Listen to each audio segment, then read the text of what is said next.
Hello, this is Bonita. I'll be reviewing Chapter 7 of Paul Nison's book entitled A Guide to the Raw Food Diet and Lifestyle, The Raw Life, Becoming Natural in an Unnatural World. I want to first thank our previous reviewer, Miss Stephanie, who has gotten us to this point. Thank you, Miss Stephanie. Chapter 7 is entitled Raw Nature, Being as Natural as You Can Be, The Unnatural Exposed. In Chapter 7, Paul Nison is writing to us believing that we've already made the transition to a raw food diet. He's asking us to now move closer to nature and start thinking not about just what we're taking into our bodies, but what we're putting onto our bodies. He asks us to imagine if we were born on an island.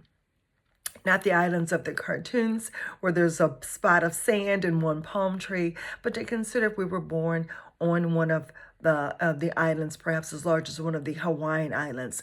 Think of the vast array of foods we'd have to choose from fruits and vegetables to nuts and seeds and greens.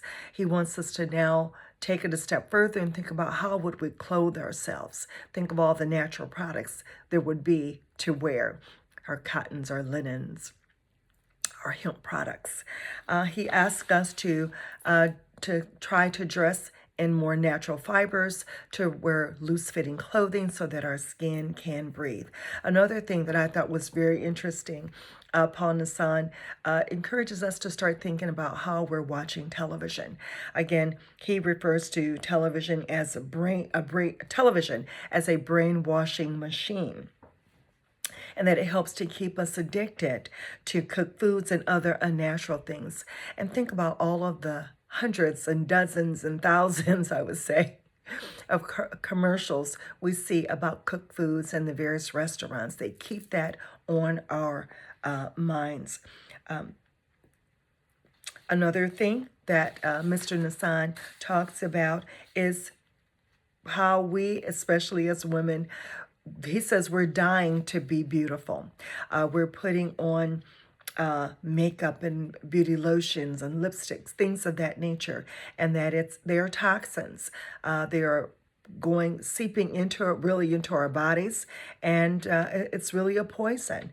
And how we should consider using natural products. And again, once we continue to eat a raw food diet, our skin is going to glow. We won't really need those items to make us beautiful or more beautiful. That is certainly something I will continue to work on. His rule, and I love this, he says, let's make a natural rule. If you can't eat it, don't use it on your body. I love it. He talked about things such as wearing sunglasses. He says we've been misled to believe that sunglasses will protect our eyes from the sun, but sunglasses actually make our eyes more susceptible to sunburn and skin cancer. He goes into the physiology of all of that on page 175. I'll let you read that in detail. But he asks us just to reconsider several things that we do and use in our environments. Toothpaste, we shouldn't use it. We should just brush and floss.